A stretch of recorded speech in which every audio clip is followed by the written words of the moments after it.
আসসালামু আলাইকুম রহমতুল্লাহ। ডিম সংক্রান্ত একটি জরুরি পোস্ট। গতকাল আমরা এই ডিমগুলো কিনে এনেছিলাম। এখান থেকে কয়েকটি ডিম ভাজা হয়েছিল। ভাজা হওয়ার পরে আমরা এর প্রকৃত রহস্যটা বুঝতে পেরেছি। সেটি হচ্ছে এই যে দেখেন, ডিমটা ভাজে যাবার পরে কিছুক্ষণ পরে দেখি একটি পাতলা সাইড ছিল। সেই সাইডটা আমরা পরবর্তীতে একটা আলাদা স্পেসে রেখে দেওয়ার পরেই এর প্রকৃত রহস্য আমরা বুঝতে পারি। সেটা হচ্ছে এটা কিন্তু প্লাস্টিকের আবরণ। এটা যে নিঃসন্দেহে প্লাস্টিকের আবরণ সেটা কিন্তু আপনারা নিজেরা ওই ভিডিওটা দেখলে উপলব্ধি করতে পারছেন এবং বুঝতে পারছেন। আপনাদের বাসা বাড়িতে যে ডিমগুলো আছে, এই ডিমগুলো যদি আপনারা পরীক্ষা করতে চান, বিশেষ করে গ্রাম অঞ্চলে না, যে ডিমগুলো আপনারা সরাসরি মুরগির খামার থেকে কিনে থাকেন, সেই ডিমগুলো তো অরিজিনাল ডিম পরীক্ষা করার কোনো প্রয়োজন নেই। গ্রামগঞ্জ থেকে যে ডিমগুলো কিনে থাকেন সেই ডিমগুলো তো পরীক্ষা করার কোনো প্রয়োজন নেই। কিন্তু আপনারা যারা অনেকেই শহর, বন্দর, নগর বা বিভিন্ন স্পেসে থাকেন, যেখানে সন্দেহ থেকেই যেতে পারে যে এটা আসলে অরিজিনাল খামারের ডিম কিনা, তাদের ক্ষেত্রেই বলছি, আপনারা ডিম ভাজি করার সময় দেখবেন ভুয়া ডিমগুলা, ডুপ্লিকেট ডিমগুলা, প্লাস্টিকের ডিমগুলা দেখবেন যে অধিকাংশ ডিমের কুসুম থাকে অনেকটা ঘোলা মতো, বা আমাদের অরিজিনাল ডিমের যেরকম কুসুমটা গোল থাকে, বৃত্তাকার থাকে এবং একসাথে লাগানো থাকে এবং দেখলেই বোঝা যায় এর কুসুম, এর জেলি আলাদা আলাদা থাকে। কিন্তু নকল ডিমের কুসুম, জেলি অনেকটা একসাথে থাকে এবং গোলানো অবস্থায় থাকে। কিছু নকল ডিমের কুসুমটা একসাথে থাকলেও দীর্ঘক্ষণ ডিম ভাঙার পরে বেশ কিছুক্ষণ রেখে দিলে এটা একসাথে থাকে না। আর ডিম ভাজি করার পরে যদি ডিমটাকে একটু পাতলা করে ভাজি করা হয়, তাহলে দেখা যায় যে সাইডে যে পাতলা অংশটা চলে গেল, এটা কিছুক্ষণ পরে গরম গরম, আমরা শহরে, বন্দরে, হোটেলে বিভিন্ন জায়গায় গরম ডিম খাবার কারণে এটা বুঝতে পারি না যে এটা নকল ডিম নাকি সত্যিকার অর্থেই ফার্মের ডিম বা ভালো ডিম।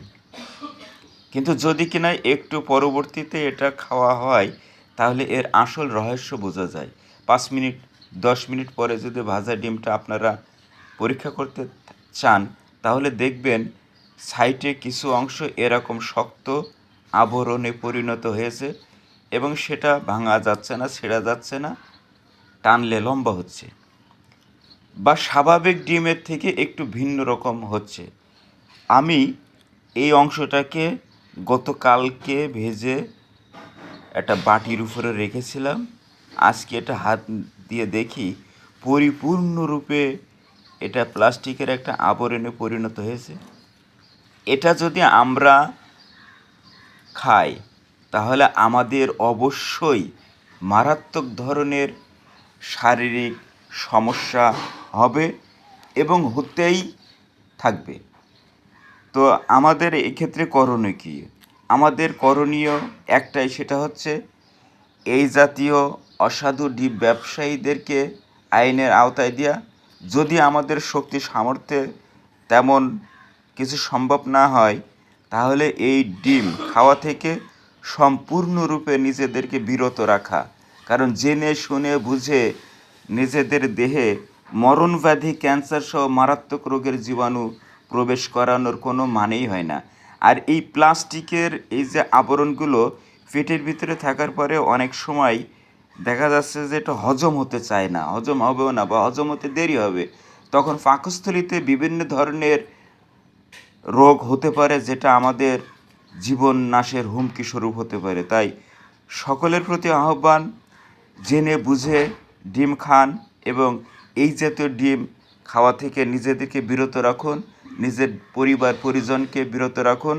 যদি আমরা ডিম খাওয়া বন্ধ করে দিই, তাহলে অবশ্যই চায়না থেকে এই জাতীয় নকল ডিম বাংলাদেশে আসা বন্ধ হয়ে যাবে। আর যেসব মানুষ 2-1 টাকা, 2-1 কোটি টাকা বা লাভের আশায় এই কাজগুলো করে থাকে, তারা আসলেই কোনো বৈধ মায়ের সন্তান হতে পারে না, তারা আসলেই কোনো ভালো মানুষ হতে পারে না, তারা সমাজের একটা নিকৃষ্ট জীব। আর এই নিকৃষ্ট অর্থলোভী জীবদেরকে আমাদের মতো মানুষদের প্রতিহত করার একটাই দাবি, বয়কট। আমরা যদি এই জাতীয় নকল ডিমের বয়কট করতে পারি, তাহলে আমরা আমাদের স্বাস্থ্যগত দিক থেকে আরও উন্নত হতে পারি। সকলে সুস্বাস্থ্য দীর্ঘায়ু কামনা করে আজকের মতো এখানেই বিদায় নিচ্ছি। আসসালামু আলাইকুম ওয়া রাহমাতুল্লাহ। তবে শেষ আরেকটা কথা বলতে চাই, সেটি হচ্ছে যে আপনি কখনো এরকম ডিমের সম্মুখীন হয়েছেন কিনা, এবং হইলে সেক্ষেত্রে আপনার করণীয়, বরণীয়, বর্জনীয় কী ছিল সেটি অবশ্যই জানাবেন। আসুন আমরা একে একে প্রতিবাদ প্রতিরোধ গড়ে তুলি। আল্লাহ হাফেজ।